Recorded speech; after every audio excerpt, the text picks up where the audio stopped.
उत्तर प्रदेश के एक छोटे से गांव रामपुर की वह काली रात सावित्री के जीवन की सबसे भयानक यादों में से एक थी, जिसे वह चाहकर भी कभी भुला नहीं पाई। सावन का महीना था और आसमान से बरसती मूसलाधार बारिश ने उनकी टूटी फूटी फूस की झोपड़ी को चारों तरफ से घेर रखा था। छत से टपकता पानी रोकने के लिए सावित्री ने घर के हर कोने में पुराने और जंग लगे बर्तन लगा रखे थे, लेकिन पानी की धार इतनी तेज थी कि सूखी जमीन ढूंढना मुश्किल हो रहा था। कमरे के एक कोने में पड़ी पुरानी खाट पर उसका 10 साल का बेटा आर्यन बुखार से बुरी तरह तप रहा था। उसका छोटा सा शरीर ठंड से कांप रहा था और वह बार बार नींद में बड़बड़ा रहा था, जिससे सावित्री का दिल बैठा जा रहा था। आर्यन पिछले 2 दिनों से भूखा था और बुखार ने उसकी भूख को और भी जानलेवा बना दिया था, जिससे उसकी हालत और भी बिगड़ती जा रही थी। वह कभी कभी आंखें खोलता और बहुत ही कमजोर आवाज में कहता, मां, बहुत भूख लगी है, कुछ खाने को दे दो। उसके सूखे होंठ और धंसी हुई आंखें देखकर सावित्री का कलेजा मुंह को आ रहा था, मानो किसी ने उसके सीने में खंजर घोंप दिया हो।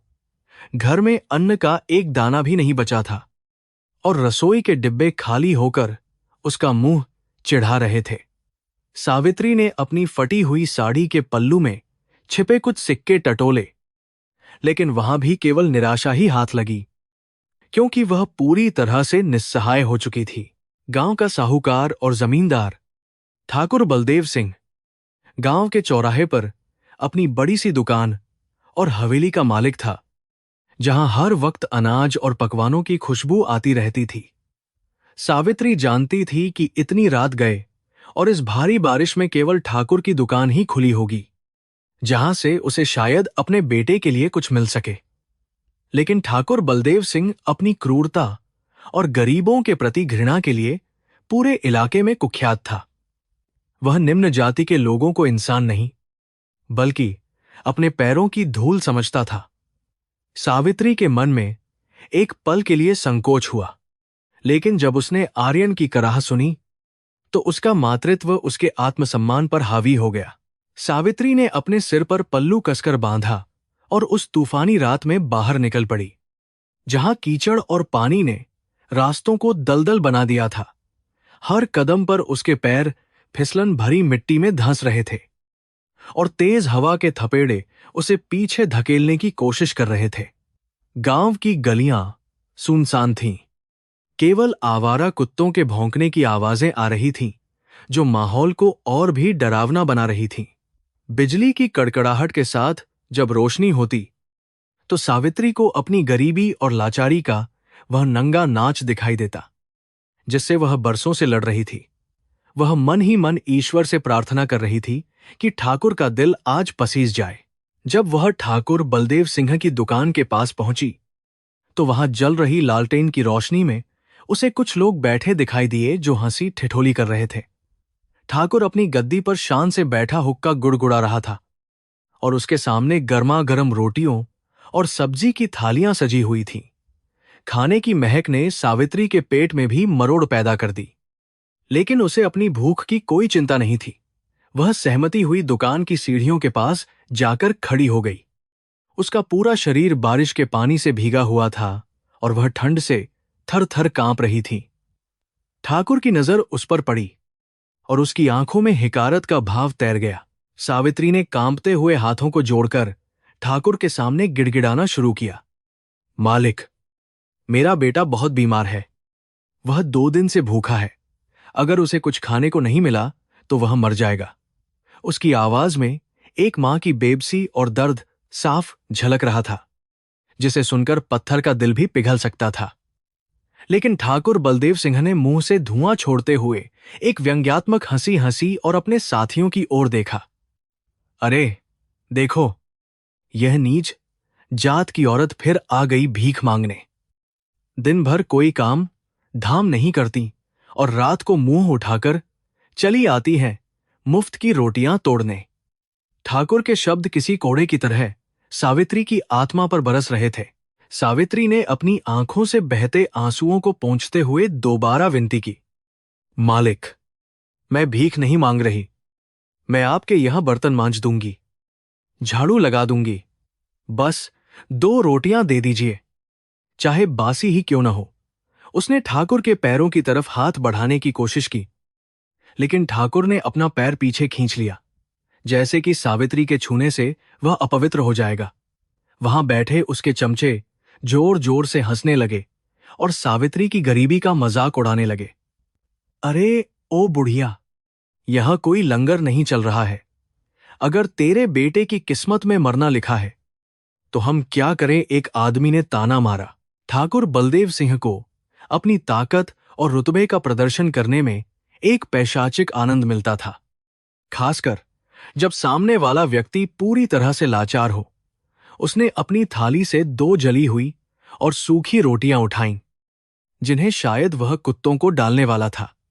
उसने उन रोटियों को सावित्री के हाथ में देने के बजाय पूरी ताकत से दुकान के नीचे कीचड़ से भरे गड्ढे में फेंक दिया। उठा ले अपनी रोटियां, कुत्तों की तरह जीती है तो खाना भी कुत्तों की तरह ही खाना चाहिए तुझे, ठाकुर ने गरजते हुए कहा।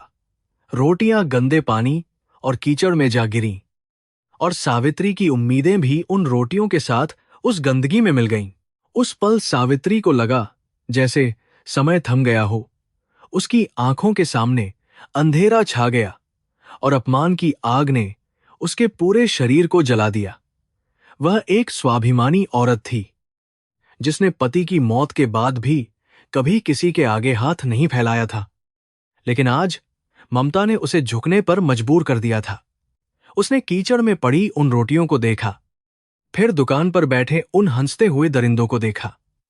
उसके पास 2 रास्ते थे, या तो वह अपना आत्मसम्मान बचाए और खाली हाथ लौट जाए, या अपने बेटे की जान बचाने के लिए उस अपमान को विष की तरह पी जाए। सावित्री धीरे से नीचे झुकी और कांपते हाथों से उसने कीचड़ में सनी हुई उन दोनों रोटियों को उठा लिया, जैसे वह कोई कीमती खजाना उठा रही हो। उसकी आंखों से टप टप गिरते आंसुओं ने उन रोटियों पर लगी गंदगी को धोने की कोशिश की, लेकिन उसके दिल पर लगा दाग अब कभी नहीं धुलने वाला था। ऊपर बैठे लोग और भी जोर से हंसने लगे।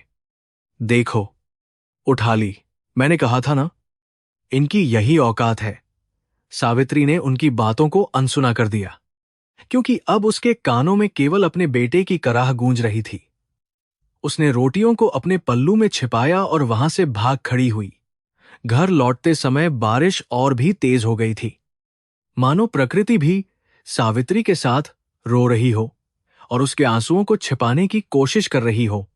वह रास्ते भर उन रोटियों को अपनी छाती से लगाए रही, ताकि बारिश का पानी उन्हें और खराब न कर दे। उसके मन में ठाकुर के कहे शब्द बार बार गूंज रहे थे, और हर शब्द उसके हृदय को छलनी कर रहा था।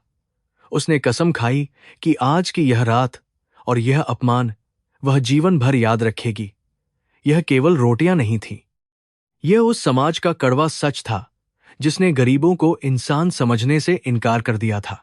झोपड़ी में पहुंचकर सावित्री ने जल्दी से एक लोटा पानी लिया और रोटियों पर लगी मिट्टी को बहुत सावधानी से धोया। रोटियां पानी सोखकर और भी गीली और बेस्वाद हो गई थीं, लेकिन सावित्री के पास इसके अलावा कोई चारा नहीं था। उसने आर्यन को जगाया और उसे सहारा देकर बैठाया। आर्यन ने जब रोटियां देखीं तो डसपूट पार तो उसकी आंखों में एक चमक आ गई। उसे नहीं पता था कि ये रोटियां किस अपमान की कीमत पर मिली हैं। सावित्री ने छोटे छोटे टुकड़ों में रोटी तोड़कर अपने बेटे के मुंह में डालना शुरू किया। हर निवाले के साथ उसकी अपनी भूख और प्यास मरती जा रही थी। आर्यन उन बेस्वाद और गीली रोटियों को ऐसे खा रहा था जैसे वह दुनिया का सबसे स्वादिष्ट भोजन कर रहा हो, क्योंकि भूख में स्वाद का कोई मोल नहीं होता। सावित्री एकटक अपने बेटे को देखती रही। उसकी आंखों से आंसू लगातार बह रहे थे, जो अंधेरे में आर्यन को दिखाई नहीं दे रहे थे। जब आर्यन ने पेट भरने के बाद पानी पिया और सुकून से लेटा, तो उसने धीमे स्वर में पूछा, मां, तुमने खाया? सावित्री ने अपना गला साफ करते हुए झूठ बोला, हां बेटा, मैंने ठाकुर जी की दुकान पर ही खा लिया था। उन्होंने बहुत आग्रह किया। उस रात जब आर्यन गहरी नींद में सो गया, सावित्री पूरी रात जागती रही और टपकती छत को घूरती रही। उसने अपने बेटे के माथे पर हाथ फेरा और मन ही मन एक संकल्प लिया। एक ऐसा संकल्प जो आने वाले भविष्य की नींव रखने वाला था। उसने तय किया कि वह अपने बेटे को इस नरक से बाहर निकालेगी, चाहे उसके लिए उसे अपनी हड्डियों को गलाकर पानी ही क्यों न करना पड़े।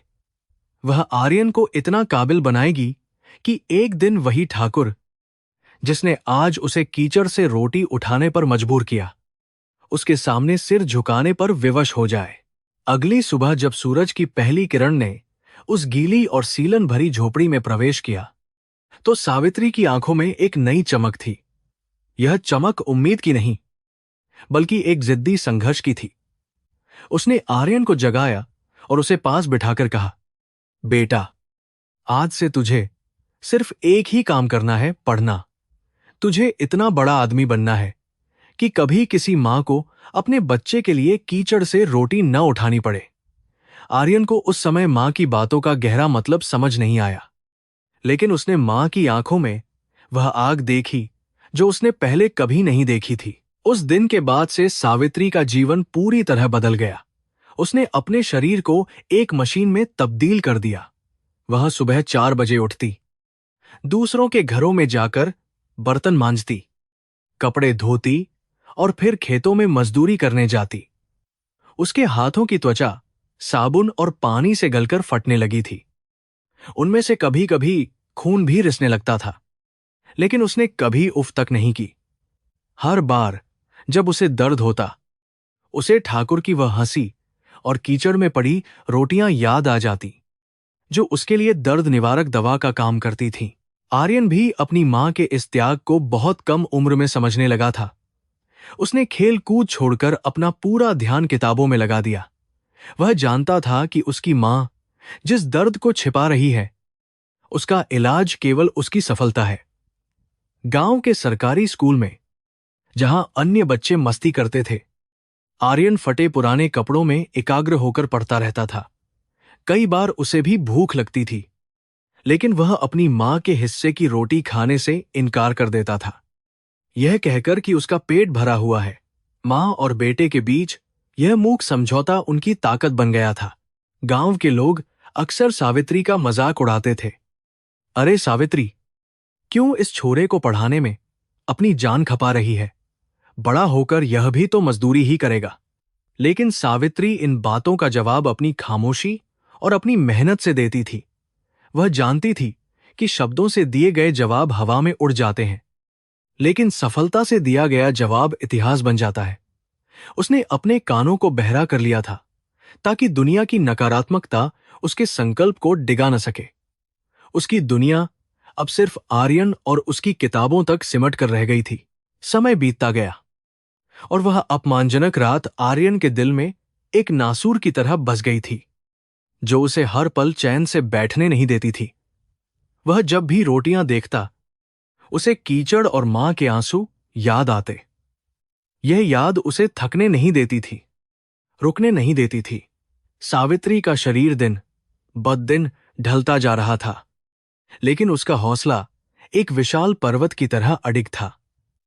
यह कहानी केवल गरीबी की नहीं, बल्कि उस प्रतिशोध की थी जो शोर मचाकर नहीं, बल्कि अपनी काबिलियत साबित करके लिया जाने वाला था। आर्यन का बचपन अन्य बच्चों की तरह खिलौनों और खेल के मैदानों में नहीं, बल्कि जिम्मेदारियों और अभावों के बीच गुजर रहा था।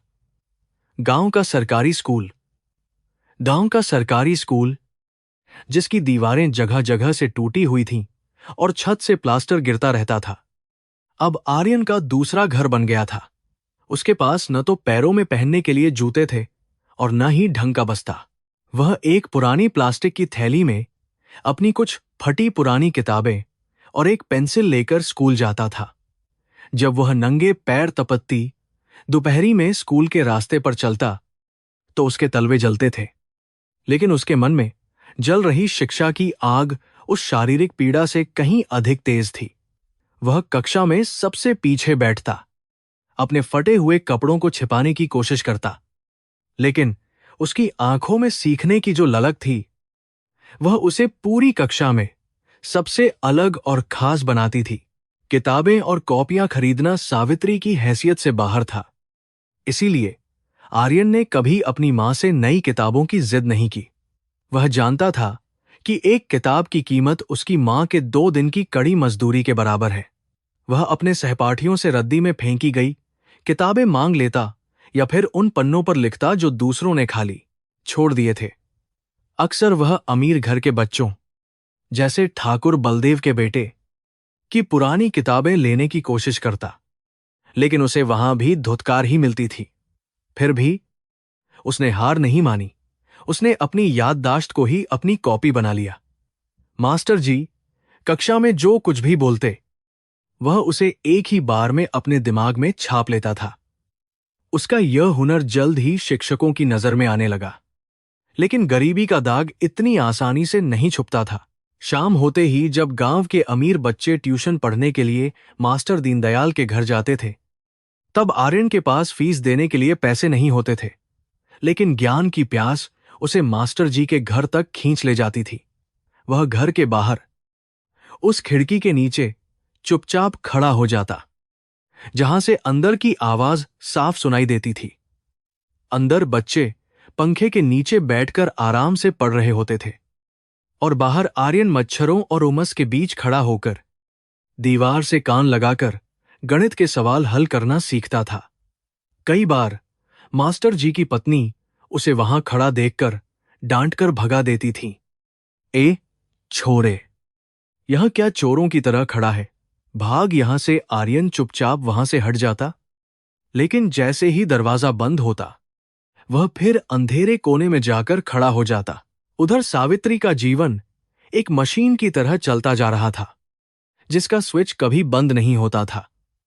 आर्यन की पढ़ाई और घर का खर्च चलाने के लिए उसने अब 4 और घरों में बर्तन मांजने का काम पकड़ लिया था। सुबह 4 बजे से लेकर रात के 10 बजे तक वह केवल काम करती रहती थी। रसायनों वाले सस्ते साबुन और राख से बर्तन मांजते मांजते उसकी हथेलियों की खाल पूरी तरह गल चुकी थी। उंगलियों के पोरों में गहरे घाव हो गए थे, जिनमें से अक्सर खून रिसता रहता था। जब वह ठंडे पानी में हाथ डालती तो उसे ऐसा लगता जैसे किसी ने उसकी उंगलियों में सुइयां चुभा दी हों, लेकिन वह अपने चेहरे पर शिकन तक नहीं आने देती थी, क्योंकि वह जानती थी कि अगर वह रुक गई तो आर्यन का भविष्य भी रुक जाएगा। सर्दियों की रातें सावित्री के लिए किसी सजा से कम नहीं होती थीं। कड़ाके की ठंड में जब गांव के लोग रजाई में दुबके होते, सावित्री ठिठुरते हुए तालाब के बर्फीले पानी में अमीरों के भारी भरकम कपड़े धो रही होती थी। उसके हाथ ठंड से सुन्न हो जाते, पैर नीले पड़ जाते और होंठ कांपते रहते, लेकिन कपड़ों को पटकने की आवाज कभी कम नहीं होती थी। कई बार उसके हाथों से खून निकलकर पानी में मिल जाता, लेकिन वह उसे पानी से धोकर फिर काम में जुट जाती। वह अपनी साड़ी के पल्लू में हल्दी और तेल की एक छोटी डिब्बी रखती थी, और रात को जब आर्यन सो जाता तो चुपके से उन घावों पर लेप लगाती, ताकि अगली सुबह वह फिर से काम पर जा सके। उसे डर था कि अगर आर्यन ने उसके घाव देख लिए तो वह पढ़ाई छोड़ देगा। आर्यन के घर में बिजली का कनेक्शन नहीं था, क्योंकि वे बिल भरने में असमर्थ थे। मिट्टी का तेल भी इतना महंगा था कि दिया जलाना विलासिता लगता था। इसलिए आर्यन ने अपनी पढ़ाई के लिए एक अनोखा रास्ता चुना था। वह अपनी किताबें लेकर गांव के मुख्य चौराहे पर लगे सरकारी स्ट्रीट लाइट के खंभे के नीचे जाकर बैठ जाता था। वह पीली टिमटिमाती रोशनी ही उसका सहारा थी। वहां सड़क के आवारा कुत्ते भौंकते, शराबी गुजरते हुए फप्तियां कसते और गाड़ियां धूल उड़ाती हुई निकल जाती। लेकिन आर्यन का ध्यान अर्जुन की तरह केवल अपने लक्ष्य पर होता था। वह उस शोर शराबे के बीच अपनी ही दुनिया में खोया रहता, जहां केवल वह और उसके अक्षर होते थे। लोग उसे पागल कहते, लेकिन वह जानता था कि यही पागलपन उसे एक दिन उस नरक से बाहर निकालेगा।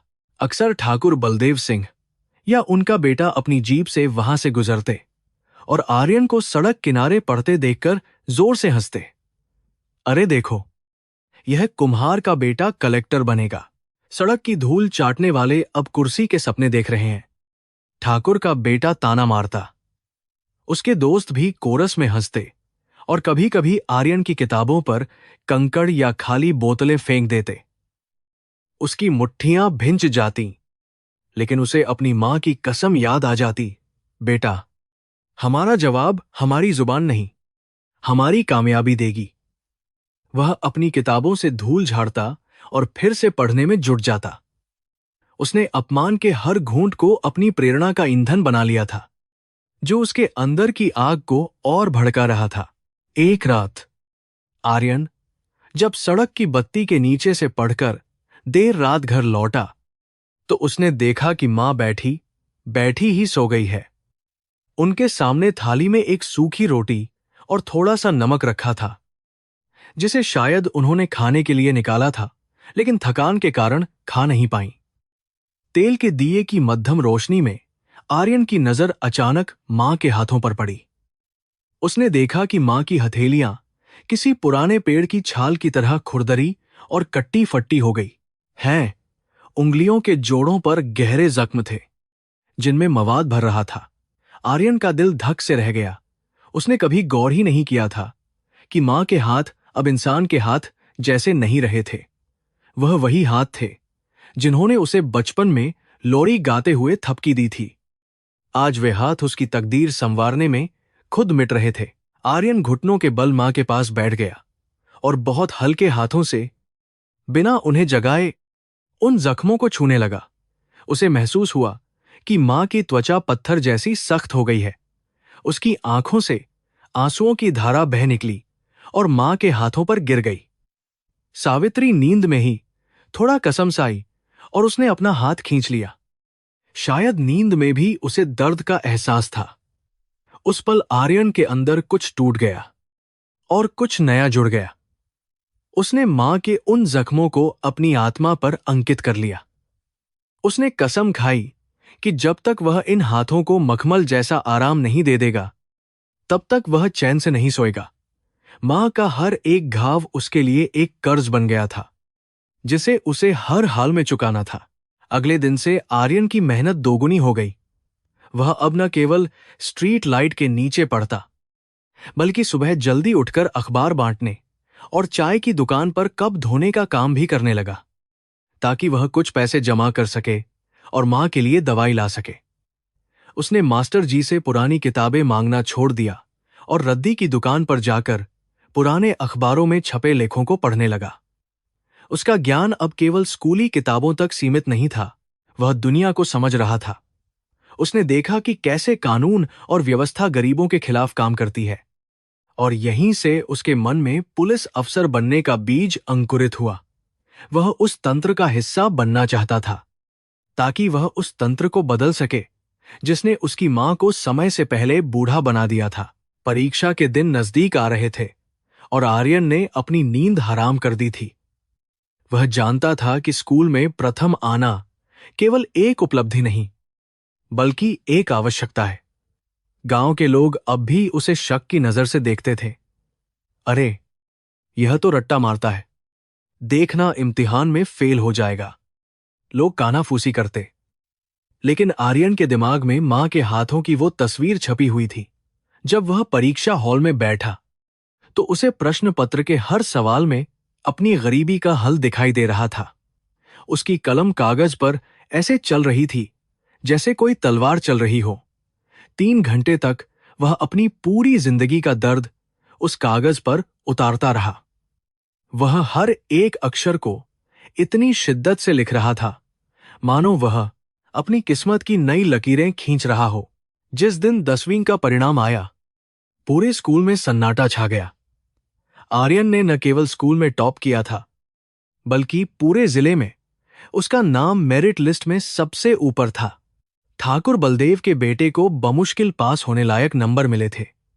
हेडमास्टर जी ने खुद प्रार्थना सभा में आर्यन को बुलाया और उसे माला पहनाई।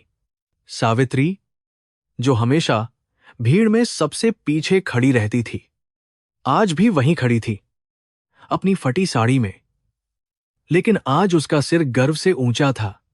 जब आर्यन को स्टेज पर बुलाया गया तो उसने माइक हाथ में लिया, लेकिन कुछ बोल नहीं पाया।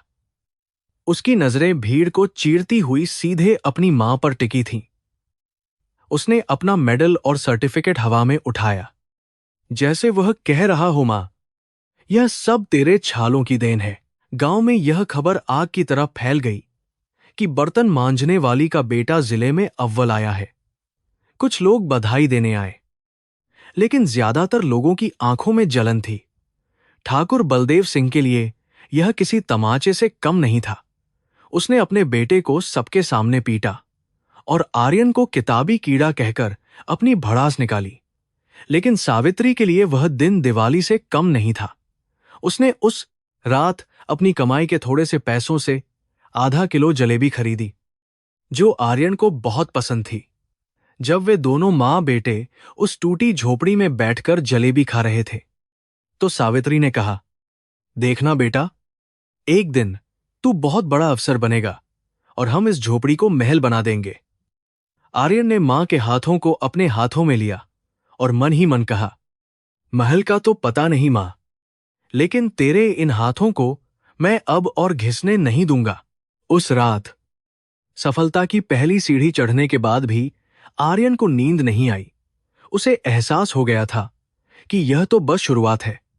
10वीं पास करना उस पहाड़ की तलहटी पर पहुंचने जैसा था, जिसे उसे पार करना था। असली चढ़ाई तो अब शुरू होने वाली थी। उसके सपने अब गांव की सीमाओं को तोड़कर बाहर निकलना चाहते थे। उसने सुना था कि बड़े अफसर बनने के लिए दिल्ली जाना पड़ता है, जहां की दुनिया इस गांव से बिल्कुल अलग है। लेकिन जेब में एक भी पैसा न होने के बावजूद उसके हौसले आसमान छू रहे थे। वह स्ट्रीट लाइट, वह कीचड़ और मां के वह खुरदरे हाथ सब मिलकर उसे एक फौलाद में बदल चुके थे, जिसे अब कोई नहीं तोड़ सकता था। समय के पहिए ने अपनी गति बढ़ाई और आर्यन ने गांव के उसी सरकारी कॉलेज से स्नातक की पढ़ाई पूरी की, जहां की डिग्रियों को शहर में रद्दी के भाव देखा जाता था। लेकिन आर्यन की प्रतिभा ने उन कागजों में जान फूंक दी थी। उसने पूरे विश्वविद्यालय में स्वर्ण पदक हासिल किया था। अब उसके सामने एक बड़ा सवाल मुंह बाए खड़ा था। आगे क्या उसके बचपन का सपना, जो उस अपमानजनक रात को पैदा हुआ था, अब एक विशाल वृक्ष बन चुका था। वह जानता था कि अगर उसे सिस्टम को बदलना है तो उसे सिविल सेवा परीक्षा APSC पास करके एक IPS अधिकारी बनना होगा। लेकिन यह सपना देखने की कीमत बहुत बड़ी थी। गांव की सीमित संसाधनों और टूटी हुई झोपड़ी में रहकर देश की सबसे कठिन परीक्षा पास करना लगभग असंभव था। उसे दिल्ली जाना था, मुखर्जी नगर की उस दुनिया में जहां सपने बनते और टूटते हैं। लेकिन वहां रहने और कोचिंग की फीस का खर्च इतना था कि सावित्री की कई जन्मों की कमाई भी कम पड़ जाती। आर्यन ने कई रातें करवटें बदलते हुए गुजारी, अपने सपने और हकीकत के बीच की खाई को नापने की कोशिश की। उसने हिसाब लगाया, जोड़ा, घटाया, लेकिन हर बार नतीजा शून्य ही निकला। दिल्ली में रहने का किराया, किताबों का खर्च और खाने पीने का पैसा, यह सब एक पहाड़ जैसा था जिसे लांघना उनके बस की बात नहीं थी। हताश होकर आर्यन ने एक दिन मन बना लिया कि वह यह पागलपन छोड़ देगा। उसने मां से कहा, मां, अब बहुत हो गया। मैं शहर जाकर किसी फैक्ट्री में मुंशी का काम कर लूंगा। 2 वक्त की रोटी सुकून से मिलेगी, वही हमारे लिए काफी है। उसकी आवाज में एक अजीब सी टूटन थी, जैसे उसने अपनी आत्मा का सौदा कर लिया हो। सावित्री सुन रही थी और उसकी खामोशी में एक तूफान पल रहा था। वह अपने बेटे की आंखों में उस बुझती हुई लौ को देख सकती थी, जिसे उसने सालों तक अपने खून पसीने से जलाए रखा था। सावित्री उस रात सो नहीं पाई। वह अपनी पुरानी संदूक के पास गई, जिसका रंग अब उड़ चुका था और कब्जे जंग खा चुके थे। उसने कांपते हाथों से संदूक खोला और सबसे नीचे पुराने कपड़ों की तहों के बीच छिपी एक छोटी सी पोटली निकाली। यह पोटली उसने पिछले 20 सालों से अपनी जान से भी ज्यादा संभाल कर रखी थी। उसने गांठ खोली और उसमें से चांदी की एक जोड़ी भारी पायल निकाली। यह उसके सुहाग की आखिरी निशानी थी, जो उसके पति ने शादी के वक्त उसे दी थी। गरीबी के कितने ही तूफान आए, भूखमरी ने दरवाजा खटखटाया, लेकिन सावित्री ने कभी इन पायलों को बेचने के बारे में सोचा भी नहीं था। यह पायलें केवल जेवर नहीं थीं, यह उसके बीते हुए कल की एकमात्र सुखद याद थीं, उसके पति का स्पर्श थीं। लेकिन आज जब उसे अपने बेटे का भविष्य दांव पर लगा दिखा, तो उसे यह चांदी के टुकड़े बेमतलब लगने लगे। अगली सुबह जब आर्यन सोया हुआ था, सावित्री उन पायलों को लेकर गांव के सुनार सेठ गिरधारी लाल की दुकान पर पहुंची। सेठ, जो लोगों की मजबूरी का फायदा उठाने के लिए मशहूर था, ने सावित्री को देखते ही मुंह बनाया। जब सावित्री ने वो पुरानी भारी पायलें उसके सामने रखीं, तो सेठ की आंखों में लालच की चमक आ गई।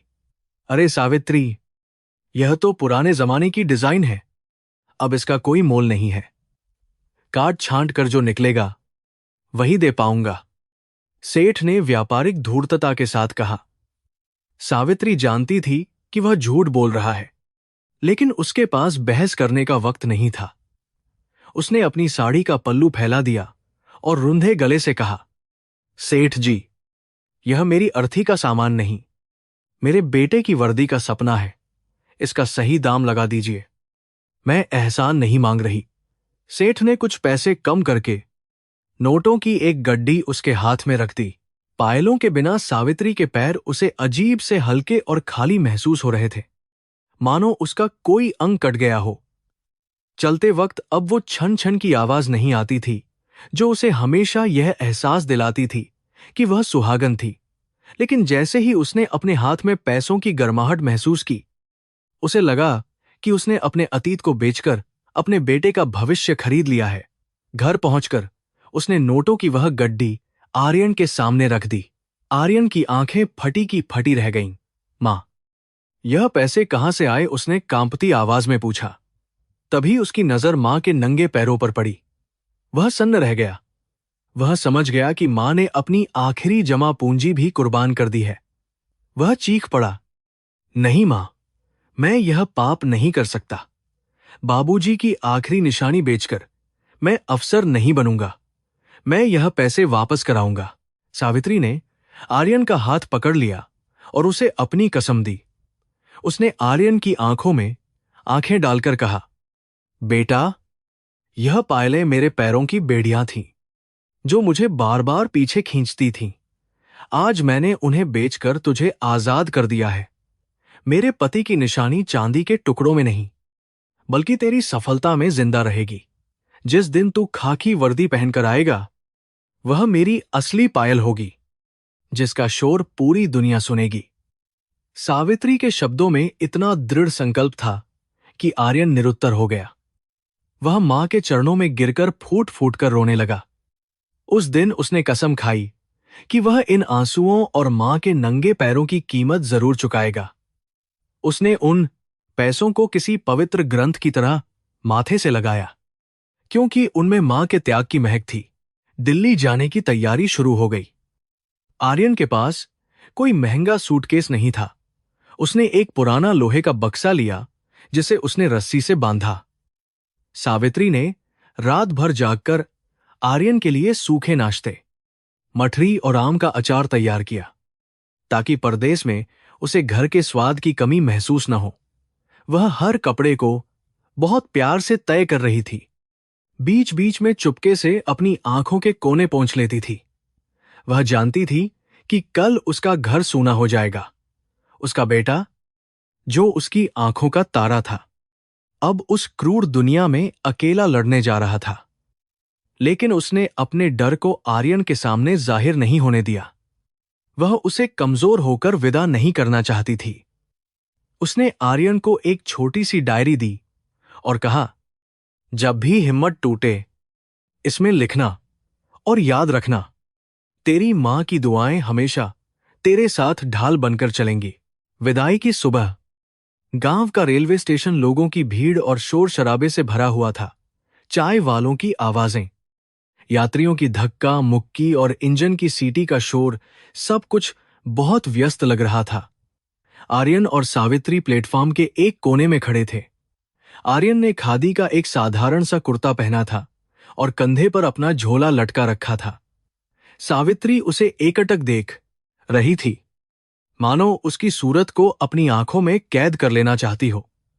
उसने अपनी कमर में खोसी हुई एक छोटी सी पोटली निकाली, जिसमें कुछ रेजगारी और सिक्के थे, और उसे आर्यन की हथेली पर रख दिया। बेटा, शहर में पानी भी मोल मिलता है, इसे संभाल कर रखना, उसने हिदायत दी। आर्यन का गला भर आया। उसे लगा जैसे वह दुनिया का सबसे अमीर और सबसे बदनसीब इंसान एक साथ है। तभी ट्रेन के आने की घोषणा हुई और प्लेटफॉर्म पर भगदड़ मच गई। ट्रेन कालका मेल धूल और धुएं का गुबार उड़ाती हुई स्टेशन पर रुकी। जनरल बोगी में तिल रखने की भी जगह नहीं थी। लोग जानवरों की तरह एक दूसरे को धक्का देकर अंदर घुस रहे थे। आर्यन को भी उस भीड़ का हिस्सा बनना पड़ा। सावित्री ने पूरी ताकत लगाकर उसे धक्का दिया और किसी तरह उसे डिब्बे के अंदर धकेल दिया। आर्यन को खिड़की के पास थोड़ी सी जगह मिल गई। उसने खिड़की से बाहर झांका। सावित्री वहां भीड़ के बीच अकेली, छोटी और बहुत कमजोर लग रही थी। उसके सफेद बाल हवा में उड़ रहे थे और चेहरे पर झुर्रियों का जाल साफ दिख रहा था। उस पल आर्यन को महसूस हुआ कि उसकी मां कितनी बूढ़ी हो गई है और उसने जवानी के सारे साल बस उसे पालने में ही खपा दिए। ट्रेन ने एक लंबी सीटी दी जो आर्यन के दिल को चीरती हुई निकल गई।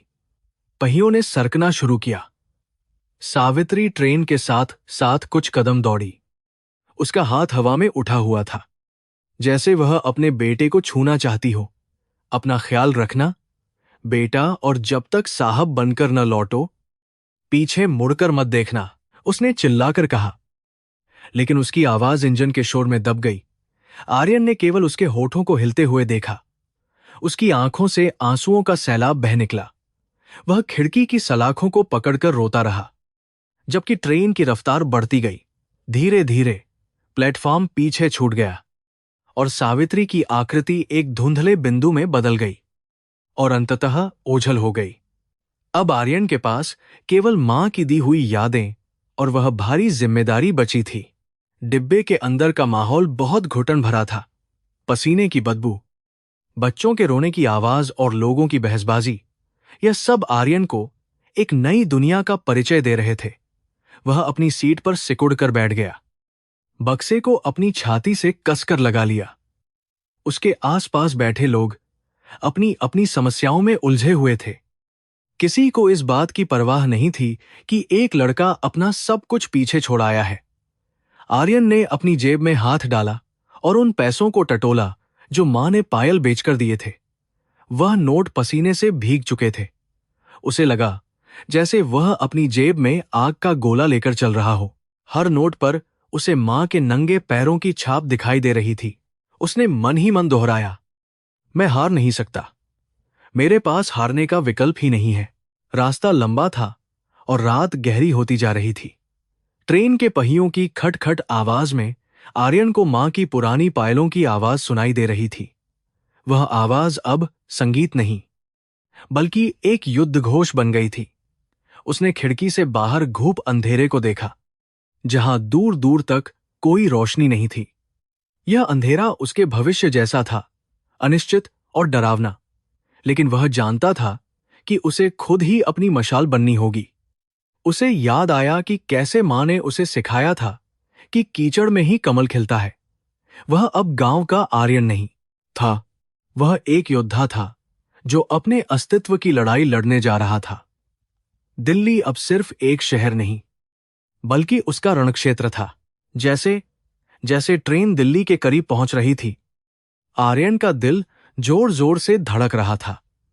उसने सुना था कि दिल्ली दिलवालों की है, लेकिन यह भी सुना था कि यह शहर कमजोरों को निगल जाता है। उसने अपने आंसू पोंछे और चेहरे पर एक सख्त भाव लाया। उसने तय किया कि वह अपनी भावनाओं को अपने अंदर दफन कर देगा और केवल अपने लक्ष्य पर ध्यान केंद्रित करेगा। उसने बैग से अपनी यूपीएससी की एक पुरानी किताब निकाली और डिब्बे की मध्यम रोशनी में पढ़ने की कोशिश करने लगा। आसपास के लोग उसे हैरानी से देख रहे थे, लेकिन उसे परवाह नहीं थी। उसका तप शुरू हो चुका था। मां ने अपने सुहाग की निशानी बेची थी। अब उसे उस निशानी का कर्ज अपनी सफलता से चुकाना था। सुबह होते होते यमुना नदी के पुल पर ट्रेन के पहियों की गड़गड़ाहट ने आर्यन को बताया कि वह अपनी मंजिल पर पहुंच चुका है। खिड़की से बाहर दिल्ली का विशाल और धुंधला क्षितिज दिखाई दे रहा था। ऊंची इमारतें, भीड़-भाड़ वाली सड़कें और जीवन की कभी न रुकने वाली भागदौड़, सब कुछ उसे डराने और ललकारने के लिए तैयार था। आर्यन ने एक गहरी सांस ली, जिसमें कोयले के धुएं और शहर की धूल की गंध थी। उसने अपने बक्से को उठाया और दरवाजे की ओर बढ़ा। यह केवल एक ट्रेन का सफर खत्म होना नहीं था, बल्कि एक नई और कठिन परीक्षा की शुरुआत थी। उसने अपने दाहिने पैर को आगे बढ़ाया, मां का नाम लिया और दिल्ली की जमीन पर कदम रखा। मां, तेरा आर्यन आ गया है, उसने बुदबुदाया और भीड़ के समुद्र में खो गया। दिल्ली का मुखर्जी नगर, जिसे लोग आईएएस की फैक्ट्री कहते थे, आर्यन के लिए किसी तपस्या स्थल से कम नहीं था। लेकिन यह तपस्या आग पर चलने जैसी थी। यहां की संकरी गलियां, बिजली के लटकते नंगे तार और दीवारों पर चस्पा कोचिंग सेंटर के विज्ञापन एक ऐसी दुनिया का निर्माण करते थे जहां हर दूसरा चेहरा तनाव और उम्मीद के बोझ तले दबा हुआ था। आर्यन को यहां पहुंचकर समझ आया कि गांव की गरीबी और शहर की गरीबी में बहुत फर्क है। यहां सांस लेने की भी कीमत चुकानी पड़ती थी। उसके पास जो पैसे थे, वे यहां की महंगाई के सामने ऊंट के मुंह में जीरा साबित हुए। उसने एक पुरानी इमारत के बेसमेंट में एक संकरा और बिना खिड़की वाला कमरा किराए पर लिया। वह कमरा इतना छोटा था कि पैर पसारने के लिए भी सोचना पड़ता था। वहां न दिन का पता चलता था, न रात का। बस सीलन की बदबू और घुटन उसकी साथी बन गई थी। मां के दिए पैसे पानी की तरह बह रहे थे और आर्यन को जल्द ही एहसास हो गया कि अगर उसे यहां टिकना है तो उसे कुछ न कुछ करना होगा। उसने अपनी भूख को कम कर दिया। वह दिन में केवल एक बार खाता और अक्सर रात को पानी पीकर पेट की आग बुझा लेता। लेकिन किताबों और नोट्स की कीमत उसकी भूख से ज्यादा बड़ी थी। अपनी पढ़ाई जारी रखने के लिए आर्यन ने रात को एक एटीएम के बाहर सुरक्षा गार्ड की नौकरी कर ली। वह दिन भर लाइब्रेरी में या अपने कमरे में बैठकर पढ़ता और रात को एटीएम की ठंडी ऐसी हवा में अपनी वर्दी के नीचे छिपी किताबों के पन्ने पलटता रहता। नींद उसकी आंखों से कोसों दूर हो गई थी। उसका शरीर मशीन बन गया था, जिसे आराम की नहीं बल्कि ईंधन की जरूरत थी। और उसका ईंधन था उसका लक्ष्य। सर्दियां आईं और चली गईं, गर्मियां आईं और शरीर को झुलसाने लगीं। लेकिन आर्यन की दिनचर्या नहीं बदली। बेसमेंट का वह कमरा गर्मियों में भट्ठी की तरह तपता था। पसीना उसकी किताबों पर टपकता, जिसे वह तुरंत पोंछ देता ताकि स्याही न फैल जाए। उसके पड़ोसी, जो बड़े शहरों से आए थे और जिनके पास एसी वाले कमरे और महंगी कोचिंग थी, अक्सर उसे दया या हिकारत की नजर से देखते थे। आर्यन ने खुद को एक अदृश्य कवच में कैद कर लिया था। उसने किसी से दोस्ती नहीं की, किसी से बात नहीं की। उसका एकमात्र संवाद अपनी किताबों और दीवारों पर चिपकाए गए भारत के नक्शे से होता था। वह अक्सर नक्शे पर अपने गांव को ढूंढता और सोचता कि क्या उसकी मां अभी भी उसी उम्मीद के साथ दरवाजे पर बैठी होगी। गांव से संपर्क करने का एकमात्र साधन एक पीसीओ था, जहां बात करने के लिए भी पैसे लगते थे। इसलिए आर्यन महीने में केवल एक बार फोन करता था। हर बार जब वह फोन करता, सावित्री की आवाज में एक अजीब सी खनक होती। बेटा, तू चिंता मत कर, मैं बिल्कुल ठीक हूं, तू बस अपनी पढ़ाई पर ध्यान दे। मां का झूठ आर्यन समझता था, लेकिन वह भी मजबूर था। वह उसे यह नहीं बता सकता था कि वह यहां रोटियां नहीं, बल्कि अपनी नींद और जवानी खा रहा है। वह उसे यह नहीं बता सकता था कि कई बार वह इतना थक जाता है कि उसे लगता है उसका दिमाग फट जाएगा। दोनों तरफ एक खामोश समझौता था, दर्द छुपाने का समझौता। आर्यन फोन रखकर घंटों रोता था, लेकिन अगले ही पल वह आंसू पोंछकर फिर पढ़ने बैठ जाता। एक दिन जब वह एटीएम पर अपनी ड्यूटी कर रहा था, उसके गांव का एक परिचित मजदूर जो दिल्ली में काम की तलाश में आया था, उसे वहां मिल गया। उस आदमी ने आर्यन को पहचान लिया और बातों बातों में बताया, अरे आर्यन, तू यहां है, तेरी मां तो तुझे बहुत याद करती है। पिछले हफ्ते आए तूफान में तेरी झोपड़ी की छत उड़ गई थी। बेचारी बारिश में पूरी रात भीगती रही। अब उसे बहुत तेज बुखार और खांसी है, लेकिन वह किसी से मदद नहीं मांगती। यह सुनकर आर्यन के पैरों तले जमीन खिसक गई।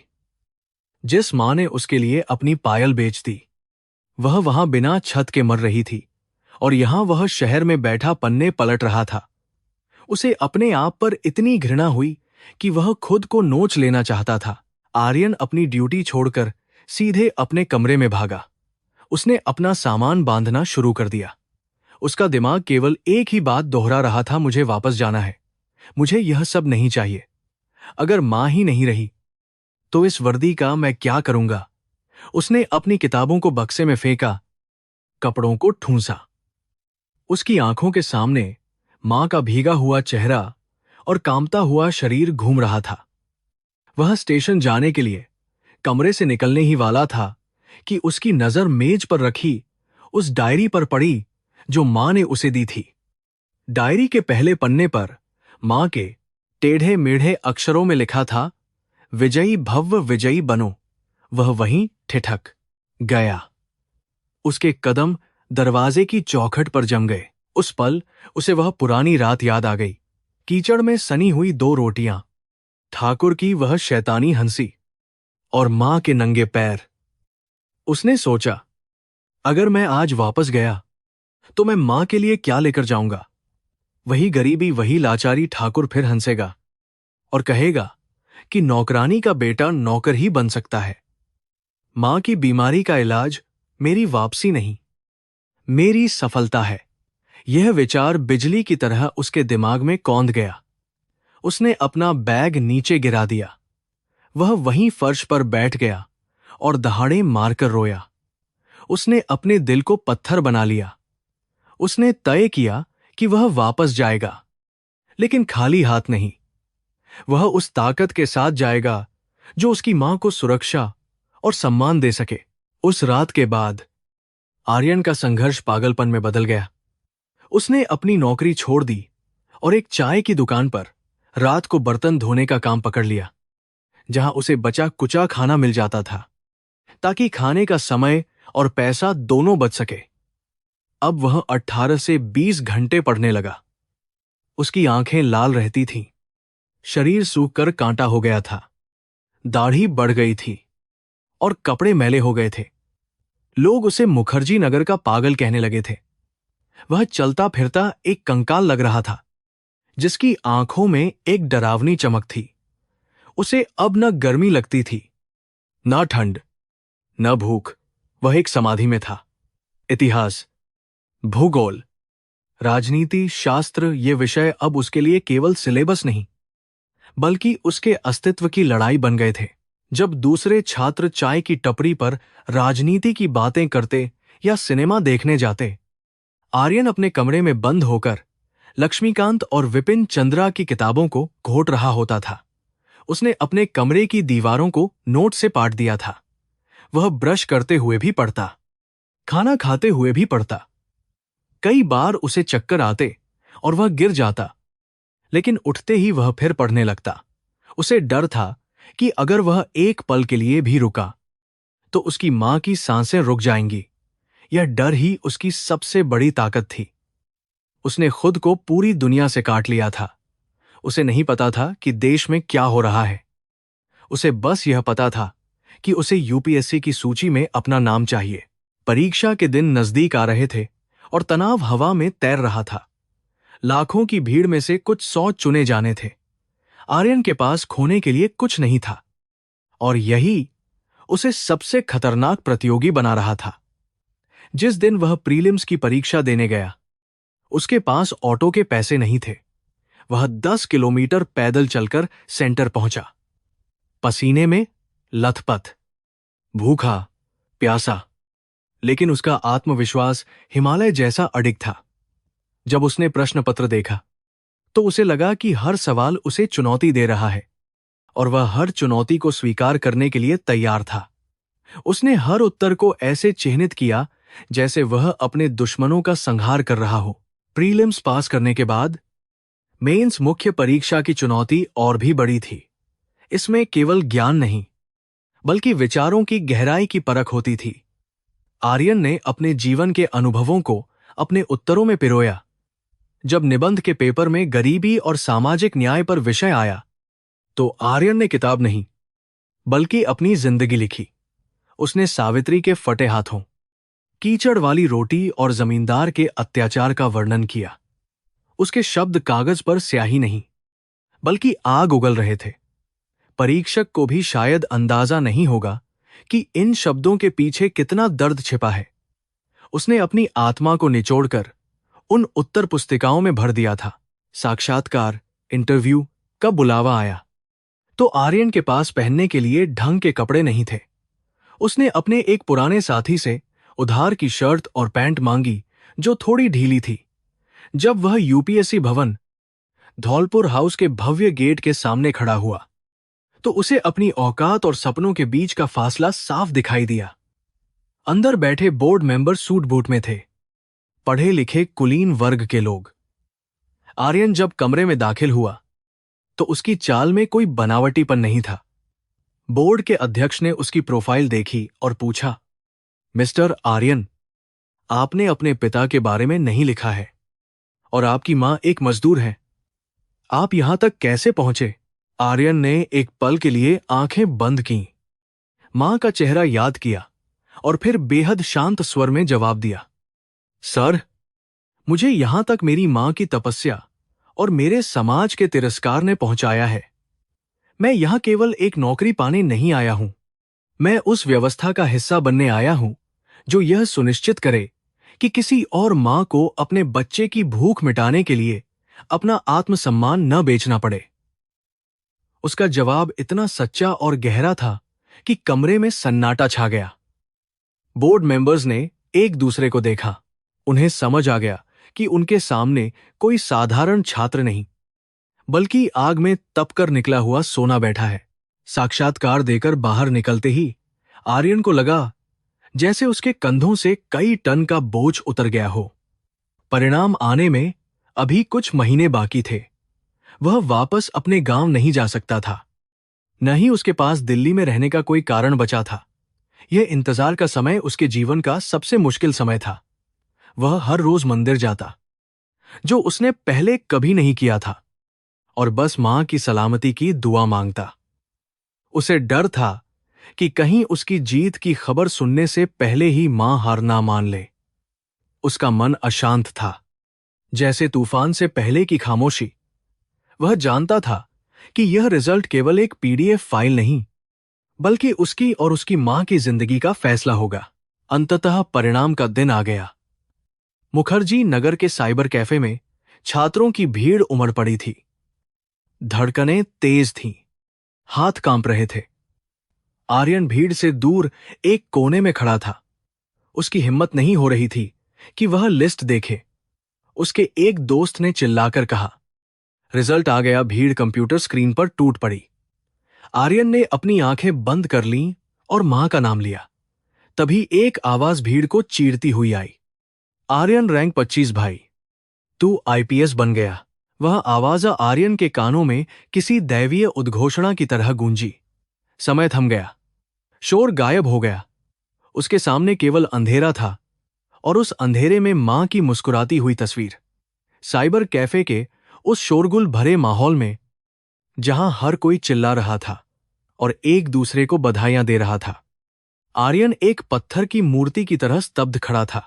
उसके कानों में रैंक 25 और आईपीएस शब्द गूंज रहे थे, लेकिन उसका मस्तिष्क अभी भी इस सच्चाई को स्वीकार करने के लिए संघर्ष कर रहा था। उसके आसपास खड़े छात्र उसे गले लगा रहे थे, उसकी पीठ थपथपा रहे थे, लेकिन आर्यन को किसी का स्पर्श महसूस नहीं हो रहा था। उसे ऐसा लग रहा था जैसे वह किसी गहरे पानी के अंदर है, जहां दुनिया की आवाजें बहुत धीमी हो जाती हैं। यह खुशी का पल नहीं था, बल्कि एक भारी बोझ के उतरने का पल था। बरसों की तपस्या, अपमान और भूख का बोझ आज अचानक उसके कंधों से हट गया था, जिससे वह हल्का महसूस करने के बजाय सुन्न हो गया था। भीड़ से खुद को छुड़ाकर आर्यन लड़खड़ाते कदमों से बाहर निकला और सड़क पर आ गया। वहीं मुखर्जी नगर की गलियां, जो कल तक उसे डराती थीं और उसका दम घोंटती थीं, आज उसे सलाम करती हुई प्रतीत हो रही थीं। लेकिन उसने किसी से नजर नहीं मिलाई। वह सीधे अपने उस अंधेरे और सीलन भरे बेसमेंट के कमरे की ओर भागा, जो उसके संघर्ष का एकमात्र गवाह था। कमरे का दरवाजा बंद करते ही आर्यन अपने घुटनों के बल गिर गया। जिस संयम को उसने सालों से बांध रखा था, वह बांध आज टूट गया। वह खुशी से नहीं चिल्लाया, न ही उसने कोई जश्न मनाया, बल्कि वह एक छोटे बच्चे की तरह फूट फूट कर रोने लगा। उसकी आवाज उस बंद कमरे की दीवारों से टकराकर वापस आ रही थी, जिसमें केवल मां की पुकार थी। उस छोटे से कमरे में बिखरी हुई किताबें, दीवारों पर चिपके नक्शे और कोने में रखा वह सूखा हुआ रद्दी का ढेर, सब आज आर्यन को देख रहे थे। उसने अपनी मेज पर सिर पटक दिया और इतना रोया कि उसकी हिचकियां बंध गईं। ये आंसू सफलता के नहीं थे, बल्कि उस दर्द के थे जो उसने और उसकी मां ने सहा था। उसे याद आया मां का वह कांपता हुआ हाथ, जिसने उसे विदा किया था, वह पायल जो अब किसी और की तिजोरी में थी, और वह कीचड़ में सनी रोटियां। आज उसने दुनिया जीत ली थी, लेकिन इस जीत का जश्न मनाने के लिए उसके पास कोई नहीं था। वह अकेला था, बिल्कुल अकेला। अपनी इस भारी भरकम सफलता के साथ उसे महसूस हुआ कि शिखर पर पहुंचने का रास्ता कितना अकेला और वीरान होता है। अपने आंसुओं को पोंछकर और खुद को संभालकर आर्यन पीसीओ की ओर दौड़ा। उसके हाथ इतनी जोर से कांप रहे थे कि वह डायरी के पन्ने भी ठीक से नहीं पलट पा रहा था। उसने गांव के उसी पुराने किराने की दुकान का नंबर मिलाया, जहां वह हमेशा फोन करता था। हर घंटी के साथ उसकी धड़कनें तेज होती जा रही थीं। उधर से दुकानदार ने फोन उठाया। आर्यन ने रुंधे गले से कहा, चाचा, मैं आर्यन बोल रहा हूं, मां को बुला दीजिए, बहुत जरूरी बात करनी है। उसकी आवाज में एक अजीब सी जल्दबाजी और घबराहट थी। वह अपनी मां को यह खुशखबरी देने के लिए और एक पल भी इंतजार नहीं कर सकता था। वह सुनना चाहता था कि उसकी सफलता ने मां की बीमारी को कैसे ठीक कर दिया है। दुकानदार की आवाज में एक झिझक थी, जो आर्यन के दिल को चीर गई। उसने धीरे से कहा, बेटा आर्यन, तेरी मां, वह नहीं आ सकती। वह पिछले 1 महीने से खाट से नहीं उठी है। उसे दिखाई भी कम देने लगा है और वह बहुत कमजोर हो गई है। यह सुनकर आर्यन के पैरों तले से जमीन खिसक गई। उसकी सारी खुशी, सारा उत्साह एक पल में काफूर हो गया। उसने फोन पर चीख कर कहा, चाचा, आप उसके पास जाइए, उसे बताइए कि उसका आर्यन जीत गया है। उसे कहिए कि मैं आ रहा हूं, मैं सब ठीक कर दूंगा। उसे कहिए कि उसका बेटा पुलिस का बड़ा अफसर बन गया है, अब उसे कभी काम नहीं करना पड़ेगा। दुकानदार ने वादा किया कि वह अभी जाकर सावित्री को बताएगा। दुकानदार फोन रखकर दौड़ता हुआ सावित्री की झोपड़ी की तरफ गया। रास्ते में उसने जिसे भी देखा चिल्लाकर बताया, अरे सुन लो, सब सावित्री का बेटा कलेक्टर बन गया है, बड़ा पुलिस वाला बन गया है। यह खबर गांव के शांत तालाब में फेंके गए पत्थर की तरह थी, जिसकी लहरें हर घर तक पहुंच गईं। जो लोग कल तक सावित्री को अछूत और पागल समझते थे, वे हक्के बक्के रह गए। चौपाल पर बैठे बुजुर्गों के हुक्के गुड़गुड़ाना बंद हो गए। किसी को विश्वास नहीं हो रहा था कि वह लड़का, जो स्ट्रीट लाइट के नीचे पड़ता था और जिसके पास पहनने को ढंग के कपड़े नहीं थे, आज इतना बड़ा अफसर बन गया है कि पूरा जिला उसके इशारे पर चलेगा। यह खबर ठाकुर बलदेव सिंह की हवेली तक भी पहुंची। ठाकुर अपने मखमली गद्दे पर लेटा हुआ था जब उसके मुनीम ने दौड़ते हुए आकर यह समाचार दिया। ठाकुर के हाथ से हुक्के की नली छूटकर गिर गई।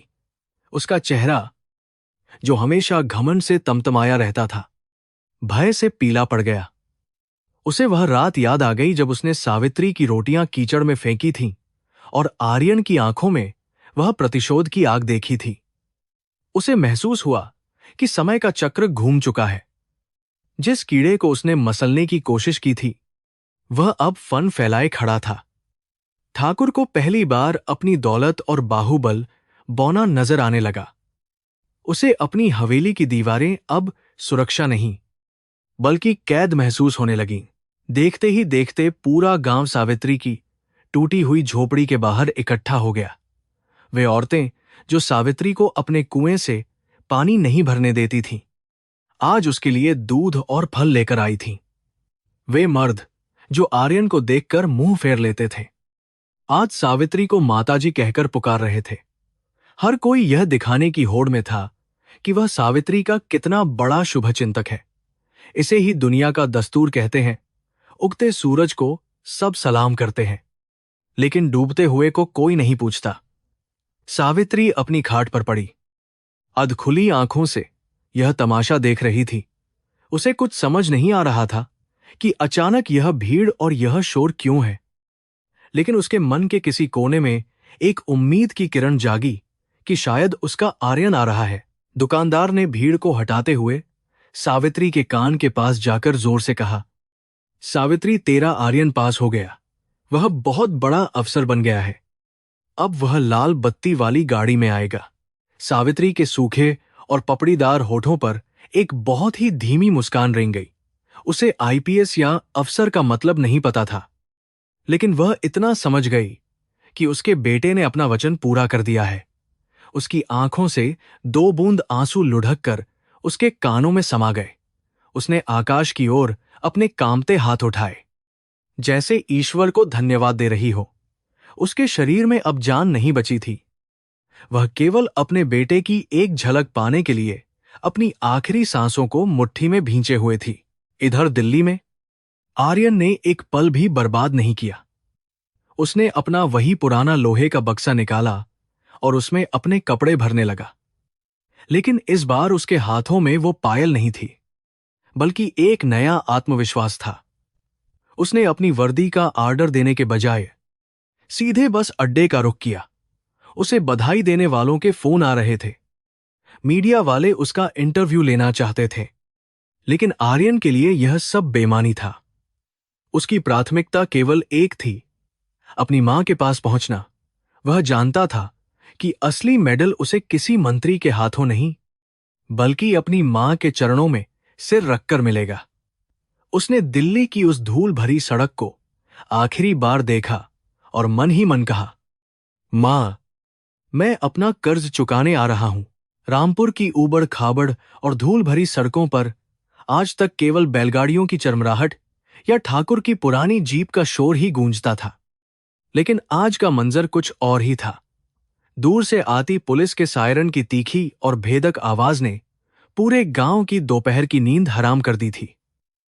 धूल का एक विशाल गुबार उड़ाते हुए एक के बाद एक 3 पुलिस की गाड़ियां गांव की सीमाओं में दाखिल हुईं।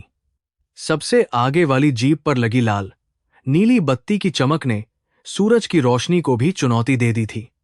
गांव के बच्चे, बूढ़े और जवान अपने अपने घरों से बाहर निकल आए। उनकी आंखों में डर, कौतूहल और अविश्वास का मिला जुला भाव था। किसी को यकीन नहीं हो रहा था कि जिस रास्ते पर हमेशा उपेक्षा की धूल उड़ती थी, आज वहां सत्ता, शासन और सम्मान का काफिला चल रहा है। यह वही गांव था जिसने कभी आर्यन और उसकी मां को दुत्कार कर समाज के हाशिए पर धकेल दिया था, लेकिन आज वही गांव अपनी पलकें बिछाए उसके स्वागत के लिए बेताब खड़ा था। लोग छतों पर चढ़कर, दीवारों से लटककर उस मसीहा को एक नजर देखने को तरस रहे थे जो उनकी ही मिट्टी से पैदा हुआ था। हवा में एक अजीब सा तनाव और उत्साह था जो सांसों में महसूस किया जा सकता था। पुलिस के सिपाही जीप से उतरकर डंडों से भीड़ को पीछे हटा रहे थे और रास्ता साफ करवा रहे थे। उनकी खाकी वर्दी और भारी बूटों की धमक ने ग्रामीणों के दिलों में दहशत और आदर दोनों भर दिए थे। कल तक जो लोग आर्यन की मां को पागल बुढ़िया कहते थे, आज वे गर्व से एक दूसरे को बता रहे थे कि वे आर्यन को बचपन से जानते हैं और उसके रिश्तेदार हैं। भीड़ के सबसे आगे, अपने सबसे महंगे सफेद कुर्ते पायजामे में और गले में सोने की मोटी चेन पहने, ठाकुर बलदेव सिंह खड़ा था। उसके हाथ में गेंदे के फूलों की एक बड़ी सी माला थी, लेकिन उसके चेहरे पर पसीने की बूंदें साफ देखी जा सकती थीं। उसका वह अहंकार, जो कभी गरीबों को कुचलने में अपनी शान समझता था, आज भय में बदल चुका था। वह बार बार अपनी मूंछों को ताव देने की कोशिश कर रहा था, लेकिन उसके हाथ कांप रहे थे। उसके साथ वे ही चमचे खड़े थे जिन्होंने कभी सावित्री का मजाक उड़ाया था और रोटियां कीचड़ में फेंकी थीं। आज वे सब सिर झुकाए, हाथ जोड़े, अपनी बारी का इंतजार कर रहे थे। उन्हें डर था कि कहीं आर्यन पुराना हिसाब चुकता करने और बदला लेने तो नहीं आया है। ठाकुर की नजरें जमीन पर थीं, क्योंकि वह आर्यन की आंखों का सामना करने की हिम्मत नहीं जुटा पा रहा था। काफिला ठीक सावित्री की टूटी हुई और झुक चुकी झोपड़ी के पास आकर रुका, जहां अब हजारों की भीड़ जमा हो चुकी थी। बीच वाली गाड़ी का दरवाजा खुला और एक चमचमाता हुआ काला बूट जमीन पर पड़ा। आर्यन बाहर निकला। उसने अभी पुलिस की वर्दी नहीं पहनी थी। वह एक साधारण शर्ट और पैंट में था, लेकिन उसके व्यक्तित्व में जो वर्दी का रोब और तेज था, वह किसी भी पोशाक से ज्यादा प्रभावशाली था। उसका चेहरा शांत था, आंखों में एक गहरा सागर जैसा ठहराव था, जिसमें न तो जीत का घमंड था और न ही पुराने अपमान का गुस्सा। उसका कद आज हिमालय से भी ऊंचा लग रहा था। पूरा गांव सांस रोके उस लड़के को देख रहा था, जो कल यहां से फटे कपड़ों और पुराने बक्से के साथ गया था और आज एक राजा की तरह लौटा था। ठाकुर बलदेव सिंह ने हिम्मत जुटाकर आगे बढ़ने की कोशिश की, ताकि वह सबसे पहले साहब का स्वागत कर सके।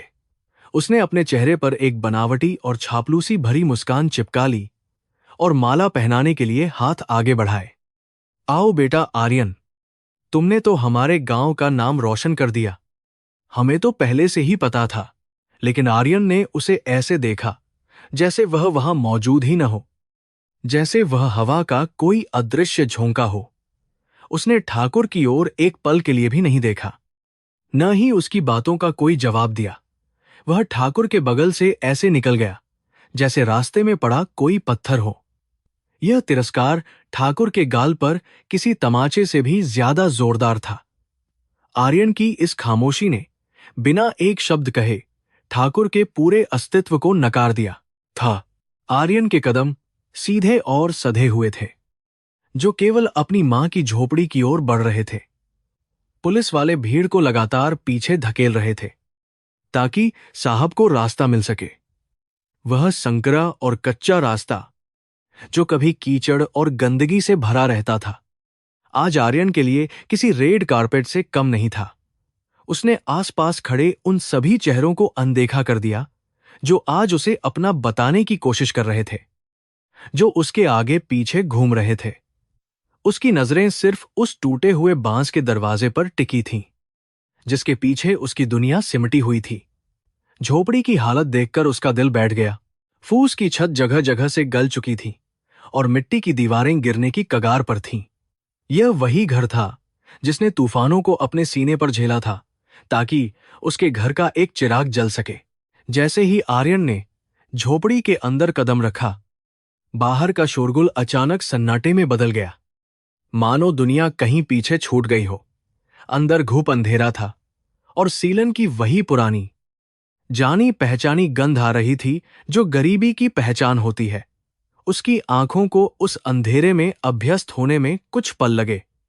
कोने में एक पुरानी चरचर करती खाट पर हड्डियों का एक ढांचा पड़ा था, जिसके ऊपर एक मैली सी चादर थी। वह सावित्री थी, उसकी मां। वह इतनी कमजोर हो चुकी थी कि चादर के नीचे उसका शरीर बमुश्किल दिखाई दे रहा था। उसकी सांसें बहुत भारी और अनियमित चल रही थीं, जैसे वह यमराज से लड़ रही हो और केवल आर्यन के आने का इंतजार कर रही हो। आर्यन वहीं दरवाजे पर ठिठक गया। उसकी सारी ताकत, सारा ओहदा उस खाट को देखकर मोम की तरह पिघलने लगा।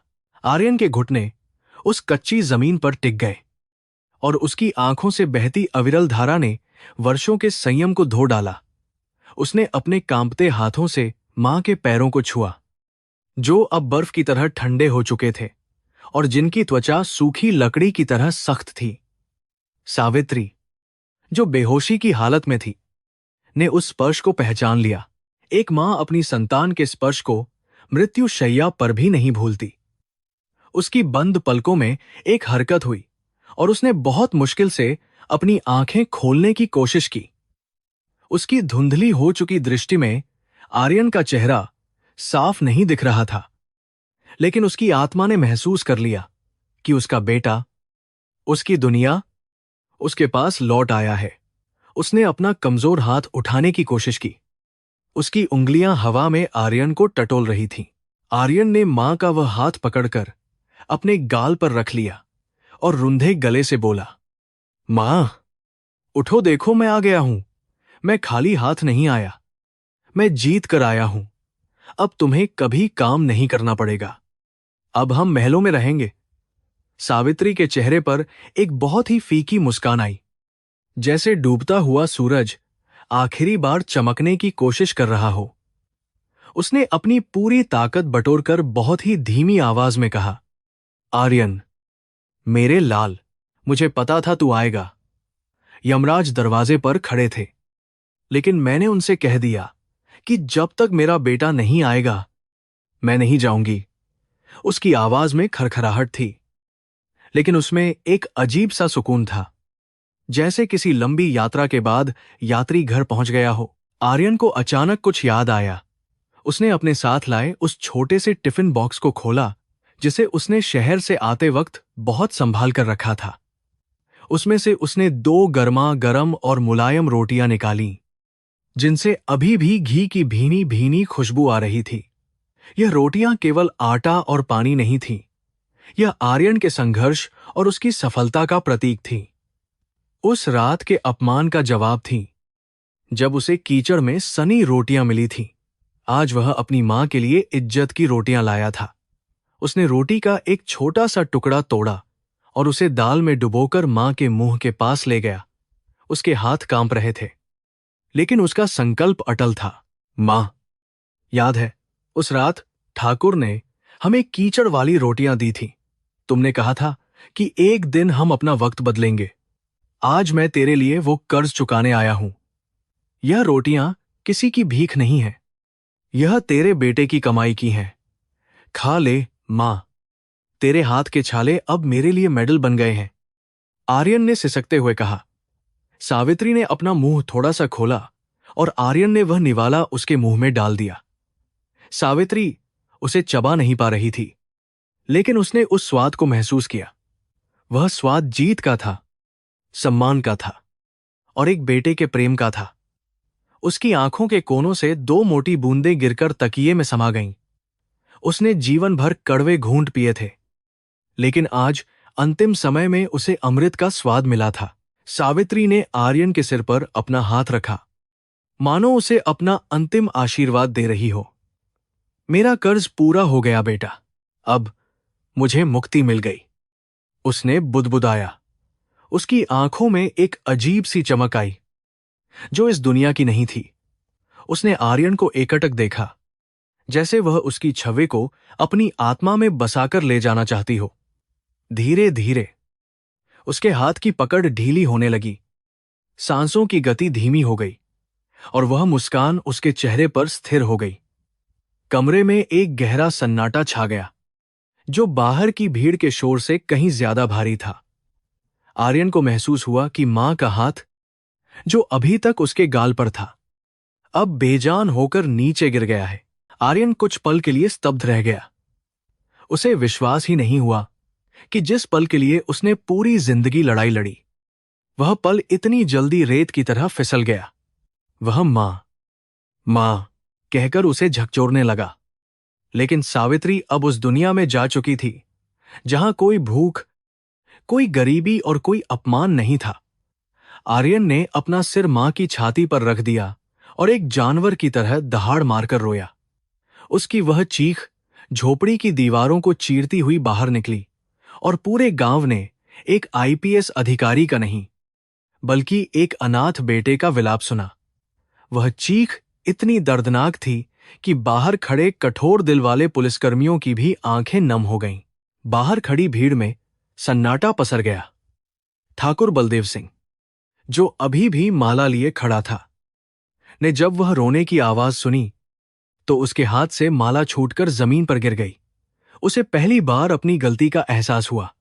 उसे समझ आ गया कि उसने जिस औरत को कीचड़ में रौंदा था, आज उसी का बेटा आसमान बनकर उन पर छा गया है। लेकिन उस बेटे ने अपनी सबसे कीमती चीज खो दी है। गांव की औरतें अपनी साड़ियों से मुंह ढांपकर रोने लगीं। हवा भी जैसे थम गई थी। पेड़ों के पत्ते हिलना बंद हो गए थे। प्रकृति भी उस महान मां को श्रद्धांजलि दे रही थी जिसने अपने खून से एक सूरज को सींचा था। आर्यन ने मां के शव को अपनी गोद में उठाया और झोपड़ी से बाहर निकला। उसकी आंखों में अब आंसू नहीं थे, बल्कि एक वीरान शून्यता थी। उसकी वर्दी जो वह मानसिक रूप से पहन चुका था, पर मां के आंसू और धूल लगी थी, जो किसी भी अशोक स्तंभ से बड़ी थी। उसने किसी की मदद नहीं ली। वह अपनी मां को खुद श्मशान तक ले जाना चाहता था, जिस रास्ते पर सावित्री कभी सिर झुकाकर चलती थी। आज उसकी अंतिम यात्रा एक रानी की तरह निकल रही थी। आगे आगे आर्यन चल रहा था और पीछे पूरा गांव, पुलिस का काफिला और प्रशासन।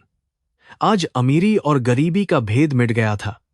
मृत्यु और प्रेम ने सबको एक कतार में खड़ा कर दिया था। गंगा के घाट पर जब चिता सजाई गई और आर्यन ने हाथ में जलती हुई मशाल ली, तो उसका हाथ एक बार फिर कांपा। उसने मां के चेहरे को आखिरी बार देखा। वह चेहरा जो अब शांत था, जिसे अब किसी अपमान की चिंता नहीं थी। पंडित के मंत्रोच्चारण के बीच आर्यन ने कांपते हाथों से मुखाग्नि दी। लपटें उठने लगीं और देखते ही देखते सावित्री का नश्वर शरीर पंचतत्व में विलीन होने लगा। उन लपटों में आर्यन को अपना बचपन, वह बारिश वाली रात और वह कीचड़ में पड़ी रोटियां जलती हुई दिखाई दी। अग्नि ने सब कुछ शुद्ध कर दिया था। उसने आसमान की ओर देखा, जहां धुआं उठ रहा था, और उसे लगा कि मां अब उसे ऊपर से देख रही हैं। आजाद और खुश। सब कुछ खत्म होने के बाद, जब लोग जा चुके थे और केवल जलती हुई चिता की राख बची थी, आर्यन वहीं गंगा के किनारे बैठा रहा। उसके पास अब दुनिया की सारी दौलत थी, ताकत थी, रुतबा था, लेकिन वह 2 रोटियां खिलाने वाला हाथ अब उसके पास नहीं था। उसने गंगा की लहरों को देखा और महसूस किया कि जीवन का सबसे बड़ा सच यही है। हम अक्सर जीतने की दौड़ में इतना खो जाते हैं कि जब जीत मिलती है तो उसे बांटने वाला कोई नहीं बचता। लेकिन आर्यन को एक संतोष था। उसने अपनी मां को एक लाचार औरत की तरह नहीं, बल्कि एक राजमाता की तरह विदा किया था। उसने 2 रोटियों का कर्ज चुका दिया था, लेकिन मां के दूध का कर्ज वह 7 जन्मों में भी नहीं चुका सकता था। अगली सुबह आर्यन अपनी लाल बत्ती वाली गाड़ी में बैठकर वापस शहर की ओर रवाना हुआ। लेकिन वह अब वही आर्यन नहीं था जो आया था। उसने अपनी मां की अस्थियों को अपने साथ रखा था और उस झोपड़ी की थोड़ी सी मिट्टी एक डिब्बी में भर ली थी। गांव में अब एक नई कहानी गूंज रही थी, एक ऐसे बेटे की कहानी जिसने अपनी मां के अपमान को अपनी ताकत बनाया और रोटियों का कर्ज अपनी सफलता से चुकाया। ठाकुर बलदेव सिंह की दुकान के सामने से गुजरते वक्त आर्यन ने एक बार भी नहीं देखा, क्योंकि उसका बदला किसी को नीचा दिखाना नहीं था, बल्कि खुद को इतना ऊंचा उठाना था कि नफरत वहां तक पहुंच ही न सके। गाड़ी धूल उड़ाती हुई ओझल हो गई, लेकिन आर्यन की कहानी उस गांव की हवा में हमेशा के लिए अमर हो गई।